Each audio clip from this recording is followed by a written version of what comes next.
পবিত্র বাইতুল্লাহর কাছে এই যে বসে আছি, এখানে বসে থেকে আপনাদের কাছে কিছু কথা শেয়ার করতে চাই। সেটা হচ্ছে, আজ কথাগুলো একটু মনোযোগ দিয়ে শুনবেন, অনেকে হয়তো বোরিং হতে পারেন।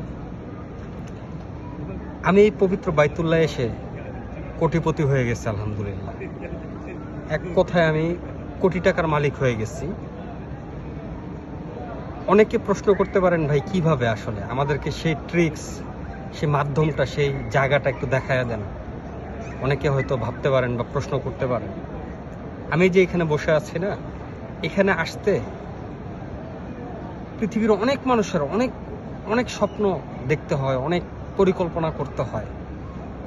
আমার জীবনের যখন প্রথম আমি এখানে আসি, বিশ্বাস করবেন না, আমি পবিত্র বাইতুল্লাহ আছি, একটা টাকা আমার খরচ হয় নাই। জীবনের প্রথম যেদিন আমি এখানে আসি, এক টাকাও আমার খরচ হয় নাই। মহান রাব্বুল আলামিন আমাকে ডেকেছেন, কবুল করেছেন। যে মানুষটার উসিলায় আমি এখানে আসতে পারছি, আল্লাহ তাকে ক্ষমা করবেন, ভালো রাখবেন, আল্লাহ তাকে হেদায়েত দান করবেন।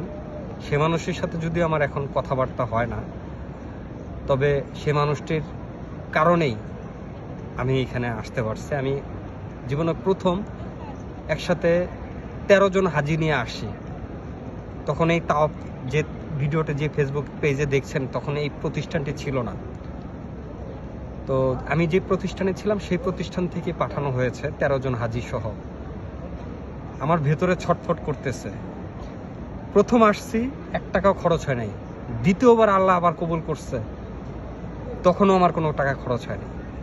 আল্লাহর কাছে বলে গেছে, আল্লাহ তুমি আমাকে কবুল করো, তুমি আমাকে এখানে থাকার তৌফিক দাও, আমার পরিবারকে নিয়ে আসার তৌফিক দাও।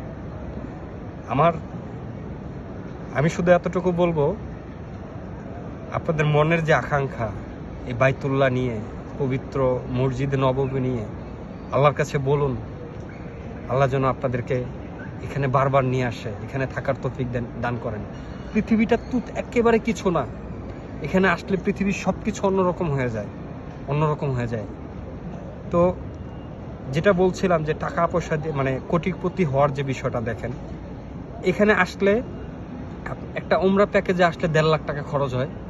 আপনি যখন হজে আসবেন, 40 দিনের যে একটা সফর, তখন আসলে 6-7 লাখ টাকা খরচ হয়। কিন্তু আমি এখানে আছি স্টিল